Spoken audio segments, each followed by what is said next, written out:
Well, hey neighbors, welcome back to the Shed Shop in this edition of Dr. Diagnostics How To. I have customer Scott has brought me 6 saws, an 025, MS250, two 192Ts, an MS390, and an 019T. So far, the 019T is the only one that's seized up. The rest have good compression by feel, but that's only by feel. And so we're going to go ahead and diag all of these and probably tune them up if that's all we need. So we're just going to start getting our bar and chain out of the way. Dirty, filthy saws.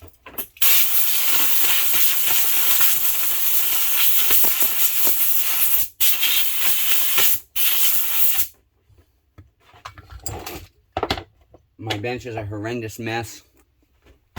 Very disorganized. And saws haven't been selling much, so I'm focusing on services the best I can. Because it's quick, easy money. Well, not quick, easy money, but it's guaranteed money as long as the customer... Wow, look at that, you guys. That's definitely no good. That is not a reusable filter. I would not even try and clean this thing. Okay, so right now I'm getting that off, but first thing I should be doing is pulling my muffler to check out my piston.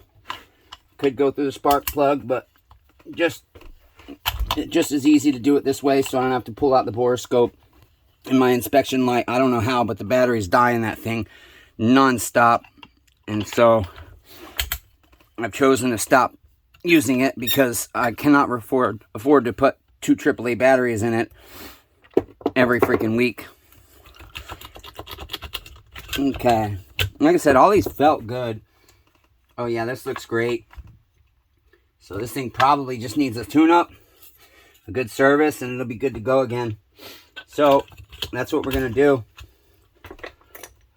I'm trying to get a hold of the customer to see if he wants just diags with estimates, but you know, when it's $50 for a diag and you brought the saw in and it's only going to need a service, I don't see anybody paying $50 and saying no to paying $100 or 75 to 120. It's going to be 75 to 125 per saw for this guy, I think, roughly, because my labor is a $50 minimum. You know, you have to make it worth putting a saw on your bench. So we'll come back here. We got 2 8mm nuts to remove our carburetor housing. We'll check out his spark plug and see if it needs replaced. A lot of times I try and save the customer that $6.50 by just cleaning the spark plug. I mean, spark plugs tend to last a long, long time. You know, and as long as your air gap stays set right, spark plug should pretty much last you the life of the saw. I mean, I have saws that I've had for over a decade and I've never replaced the spark plug. So slide our carburetor back, get that off. Pull your trigger in and it pops right out right here. Okay, your throttle linkage. And then twist it right off. You're going to go ahead and pull that wire out. Now slide your carburetor back and pull your choke chute closed. Okay, it is easier to go ahead and pop this switch out of the way. So put your scrunch or a screwdriver underneath and just wiggle it out over there. Be careful not to break it. Okay, should have checked it to fuel. Oh yeah, nice sexy rancid fuel. I've got a jar I use. Bad fuel is always good for ultrasonicing metal parts and carburetors, because it still cleans stuff even though it's rancid. I can't believe this saw's been sitting for over a year with fuel in it like that. I'm going to leave that jar here because I'm probably going to need it. Okay, so fuel line feels okay. Fuel filter definitely needs replaced. Oh yeah, it's plugged up. It stinks. No, we're literally just going to service the saw. We're going to tune it up, and I genuinely think that will make it good to go. Fuel line feels good. I'm glad it doesn't need replaced, because that gets expensive when you have all these $5 and $7, $10 parts that need replaced constantly. Okay, we're just going to gently spray this line. And the way we're going to test this, the simple way, is we're just going to pull it off. And we're going to try and suck air through here and blow air. Now, this is a two-way vent, but it's mainly one way. Mainly we want air to pull in and not be able to go out easily. And that works good. So, we'll keep that connected. Next thing we need to do is pull our carburetor off. And we'll rebuild that.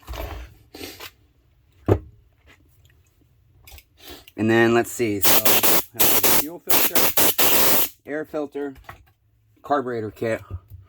Let's check a spark plug real quick. I'm hoping it won't need replaced. It's not even the right spark plug. I can already tell it's a Bosch.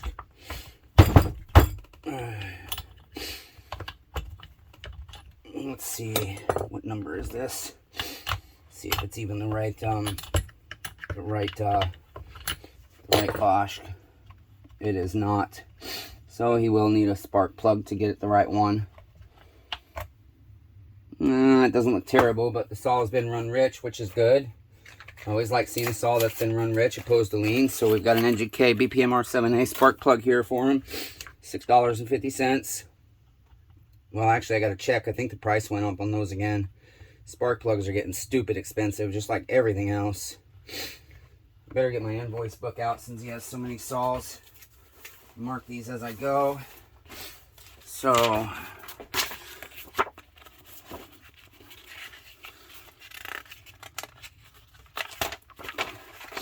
and I'll just put his first name right now since we're on camera.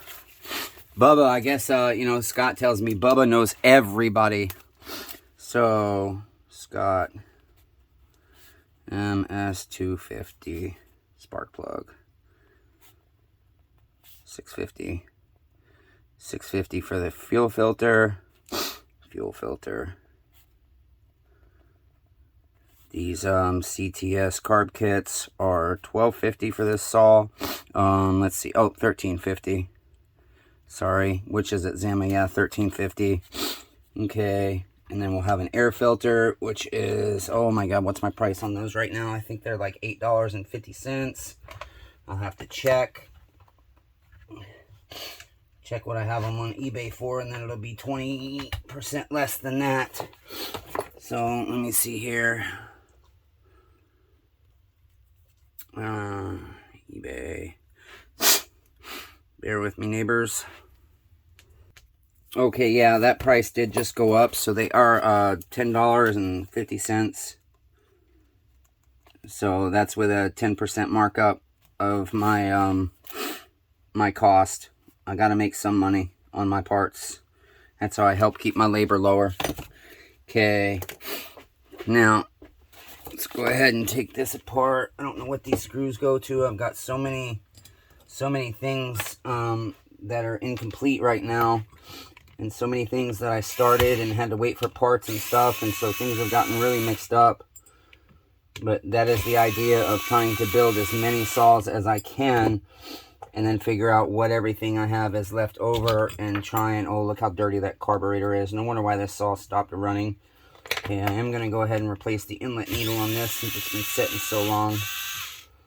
So we'll take that little screw out, dump those parts out. Okay.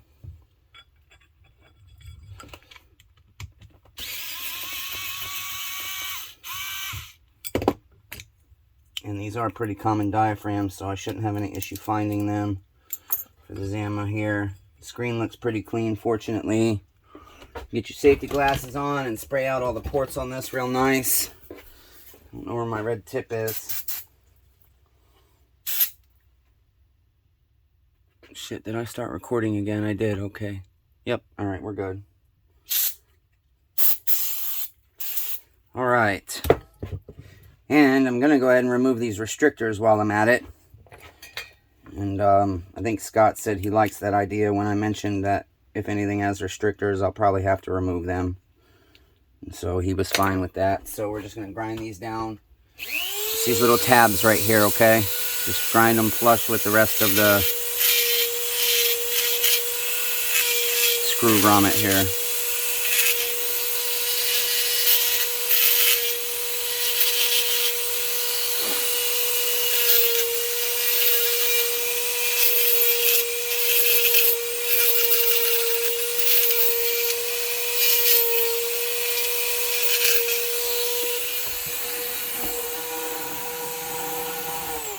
And we'll just make sure those turn all the way.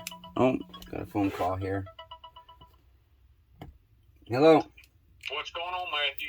Hey, who's this? Is this Scott? Yeah. Hey, Scott. How you doing, neighbor? Man, I'm doing good. You? Oh, I'm doing the best I can, buddy. That's all we asked for, ain't it? Okay, so, did you bring me 5 or 6 saws? I brought you 6. Okay, I thought so, because we got the 025 and the MS250. So I got the MS250 on the bench right now. And it's looking like this one's going to be pretty good deal. So we got a fuel filter, spark plug. I'm doing the carburetor kit and an air filter. So it's $23, $24, $30, $36, $37, and then be about $50 to $75 in labor, depending on if I have any other parts. Now, you do need a sprocket on this one. It's really worn down. Now, on the sprockets, here's what I recommend. This is how I explain it to people. And aftermarket versus OEM parts, depending on what they are. On sprockets, I tend to, on this model, suggest aftermarket. Because say your OEM sprocket is $35, right? And then you've got tax and freight. So you're going to pay about $40 for an OEM. And let's say you have to replace that twice a year. That's $80 a year, okay? Now, let's say you buy an aftermarket sprocket for $20. Okay, but you have to replace it 3 times a year. And that's $60 a year. So you're looking at a $20 a year savings. Now, you have to replace it once more, but you're going to save more money over the life of the saw. And there is what's called a spur sprocket or a rim spline sprocket. And on the rim spline sprockets, instead of replacing the whole drum, all you have to replace is a $7.50 spline. And so I tend to recommend those as well because it's cheaper maintenance in the long run. So as far as on that saw, would you like an OEM sprocket or an aftermarket if the saw turns out running good? I'd be fine with the aftermarket. Okay, cool. And then on the other saws, I don't know if you listen to my messages, but basically what I do is I charge a $50 Diag fee. Now what the Stihl dealer does is that's a separate fee even if you have the saw worked on. I don't agree with that. So it becomes part of your labor with me. The only way you pay a Diag fee with me is if we don't perform any further work on the saw, because it's going to be not worth it, right? And then you just pay a Diag fee. As far as, I didn't know if you want a Diag with an estimate on every one, or if you could give me kind of an idea of a budget per saw that I could have. And then if I'm going to end up needing to go over that, then I would confer with you. Is that something we could do? Because I was thinking, again, on the 390, I really, I mean, it's a great saw, so I don't think you're going to go this high at all, because if your motors look as good as they feel, I don't think you're going to be more than 125 to 150 per saw max. The only thing I'm worried about is your 192Ts. Those carburetors tend to go bad, and they're like $80. I don't use aftermarket carbs. The 50 of them will work and 50 of them won't when you buy 100, and they're just junk. So is there a budget that we could set, or do you want the Diag and then call you on each saw, or? Well, if you could come in, I mean, on an average of, like, say, 250. Oh, hell, if you're giving me that much average per saw, then I don't need to call you at all, most likely. Yeah, I'd be completely fine Okay, with that. cool. 6 saws for, $1,000 to $1,200, I'd be fine with Oh yeah, you're not gonna. I don't think you're gonna spend that much, but if that's my budget, we're good to go. So then, on average, now let me ask you this: the only one I'm worried about having to actually be torn down and have labor over $100 is that 019. Because automatically it sees, so no matter what, your labor's gonna be like $125. Now, if it's just the bearings, I think it could be worth it, but you've already got 2 top handle saws, and if those ones run, I mean, if we're cheaper on the other saws, then maybe you're like, yeah, I do want to have it. It's an older saw, and the older saws are better, or I could have it as something to sell later in the future. So where would you be at with that one? Do you have an idea, or? Well, like I said, if I could come in around $1,000 on all of them, I'd be okay. Okay, I think we can 100% do that. All right, neighbor, I've got a budget, and I'm gonna be working on your saws the weekend, and I should have some answers for you within a week, I hope. That'll work, man. You take your time. I'm not in a hurry. Yeah, but I am, because I need money for bills. You're alright. Alright, Scott. Whatever, you get two done or whatever, I'll come pay you for those. Okay. You just let me know. We'll work it out. Okay, I really appreciate you, neighbor. I'll be in touch in a few days then, okay? Thank you. Alright, Scott. Have a great night. Thanks for getting back to me so quickly. Bye-bye. Nice. Shit, did I not pause, you guys? He's telling me I got $1,000 to a $1,200 budget on these 6 saws. That is awesome, man. So I'm going to do him real right. We're going to give him really good prices. And then usually when I do that with a customer like that, I'll find he's going to tip me $50, $100. Because he's got money. I don't expect it, but it just seems to be, you can read customers like that. Okay, is this my carburetor? Yes, it is. Okay. Yeah, I can't believe he gave me a budget that high, you guys. I'm impressed. But these are the types of neighbors that are, Bubba's sending me. They're really, it's kind of a, in a way, a pity work. These aren't saws that he needs. They've been sitting for years. But obviously he didn't get rid of them for a reason. So, all right, let's see. I always forget the difference between these two diaphragms. C1U and C1Q. So this is going to be a C1Q. So there's that. Then we need the gasket. We need the 0.8 mils. And then for our other diaphragm, I know I'm getting low on them, but it will be this one. And then our gasket is going to be the 0.5 mil. So on this side, our diaphragm goes first. And I didn't replace that screen because it's perfectly clean. And then our diaphragm, or our gasket on top of our diaphragm. And then we'll just pull this back to get it out of the way. Just ever so slightly. Make sure everything lines up good. Boom. I have a feeling this saw is going to fire right up.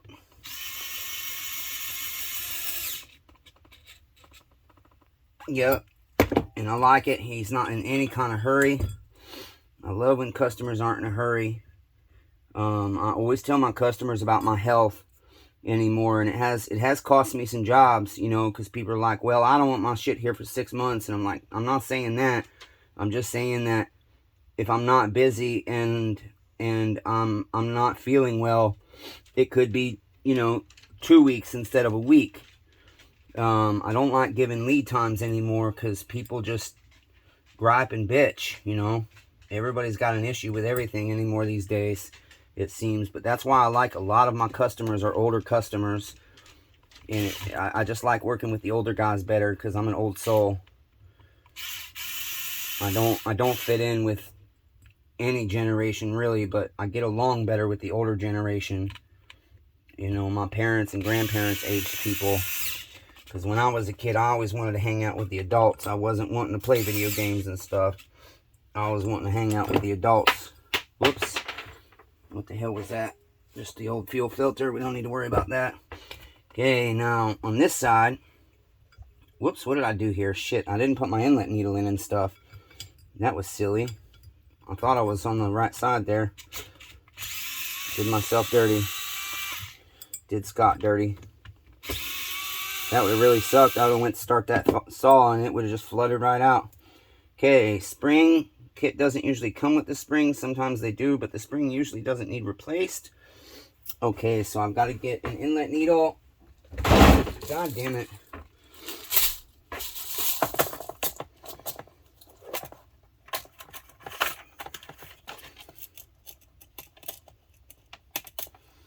Okay, and then I'm going to go ahead and replace the wrist pin, or the lever.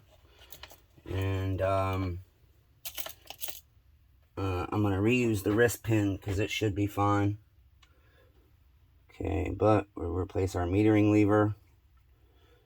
So we'll put our wrist pin in, hang our needle. This is how I do it anyways. Ah, come here, you little bastard. Come here, you little bastard. Turn the way I need you. Okay, so I've got my spring in. Get my wrist pin about lined up because it is offset to one side. And I'll just pop that down like that. Okay. And we'll put our retaining screw back in.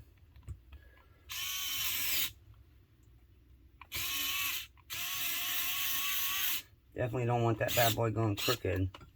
Something's not right here. Our wrist pin is setting all the way down. Something's not right. Or our metering lever. Something's not right. Did I grab the wrong metering lever? I think I did. Yeah, it looks like I grabbed the wrong lever, you guys.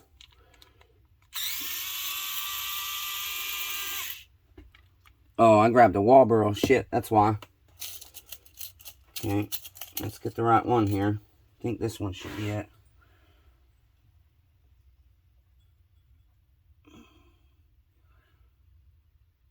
Nope, that's not right either. Damn it. Which one are you? C1Us. That one says C1Qs. And it's the only one that says C1Qs. Alright, well, I guess I'm going to reuse the metering lever. I mean, a lot of times people don't even replace these parts, but... Uh-oh. What did I do here? Damn it. Did I just put the wrong one back in the case? Shit. I think I did. Damn it.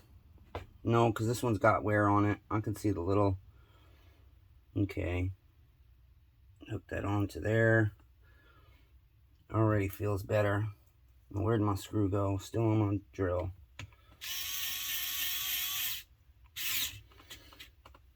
Okay, now we'll grab our gauge. This is for a wall burrow, but it's just checking flushness. Anytime it's flush to the carburetor body, you can use really anything. You just gotta kind of bend it until it's flush. Hold one end down. Still too high. I bent it way too high. No, it went too low, damn it. Okay, there we go. Nice and flush. Now we can put this stuff back on. So, gasket first on this side. Opposite the other side. And then our metering diaphragm. And our cover. I have to go in the house to get the air filters because I sell them on eBay. And so they are stocked in the living room right now with a bunch of other stuff. Until I get the shop emptied out enough to convert it into a parts department. Not getting that bigger building really messed me up because I know what I need to be able to work efficiently with my disabilities, and that wider building was an absolute must for me to be able to continue going. But, you know, I just trusted in the Lord, I guess you could call it, and doing the right thing and refusing it because they were not going to fix that building. And with my neck surgery ended up happening, I would have never been able to keep up with the payments, so it probably would have got repossessed anyways. So, I mean, I'm grateful for the building I have. All right, now, as far as our screws, let's see where that was at. 1.5. So, we'll go 1. Oh, that's a half. 1.5. This one, 1. Almost 2. So, we'll go out half. 1. And we'll do 1.5 on that one as well. All right, this can go back on. Our intake gasket looks good. Can you guys see? You can. All right, so go ahead and put our carburetor back on. Fuel line. All right, get our switch back on. So for that, you're just going to put it in the hole. You're going to lift this spring up to get it underneath of it. And then snap it down in. We will plug our wire back in right here. Okay, go ahead and get our throttle linkage on. You just hook that into the carburetor like that. Push it in. Pull your trigger in. And snap it down into there. Throttle linkage into your switch. Pull your carburetor back a little bit to line it up. Close your chute. And bam. Now, air filter base. I have to use some car parts cleaner on that. Don't want any dust. Dust comes to seek, kill, and destroy your chainsaw carburetor. Okay, slide our grommet into place there. It's got a little groove it goes into. Maybe.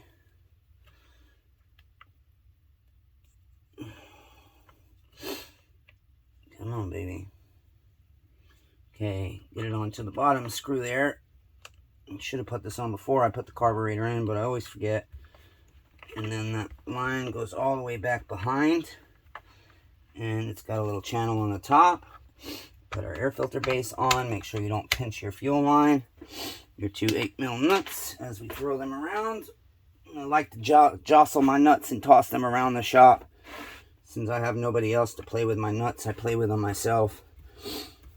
Playing with some nuts, nuts and bolts. Playing with some nuts and some studs. Some nuts and some shafts. I'm playing with nuts and shafts, and I'm a big man playing with nuts and shafts. Okay, let me go ahead and run inside and get our fuel filter, or our air filter. But I'll go ahead and throw fuel in it now so I don't forget. And then we'll see if this saw is redeemed after it's been sitting for years. And this will be about $65 labor. Be right back, neighbors. Dark outside, you guys. I had to get a headlamp. I can't see. All right. It's going to take 10 to 15 pulls usually once I've rebuilt a carburetor on these.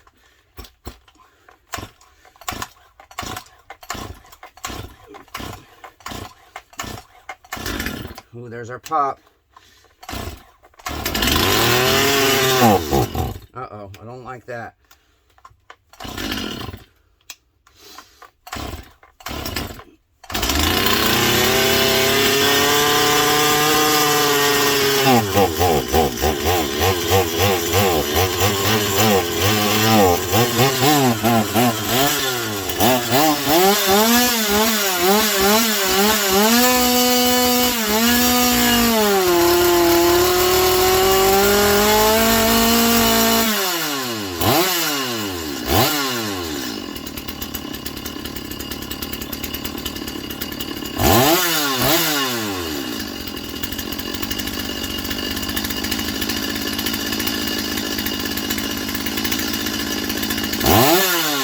Beautiful. We'll have to tune it in with a bar and chain on it, but this one's good to go. 100% confident that it's good to go. It's not acting like any air leaks. I guess I better ask him if he wants his chain sharpened. Oh, we need to do a sprocket. That's the only bad thing. I don't have any sprockets left for these. So, yeah, I know I don't. I'm completely out. So, we'll have to order some sprockets. Alright. But other than that, it's good to go. Oh, wow, it's oiling really nice. That must have one of the oversized oilers on it. So that's that one. Next we'll do is 025. Until next time, neighbors, be kind to one another. Everyone's facing a battle. Love all you neighbors, even though I suck at it.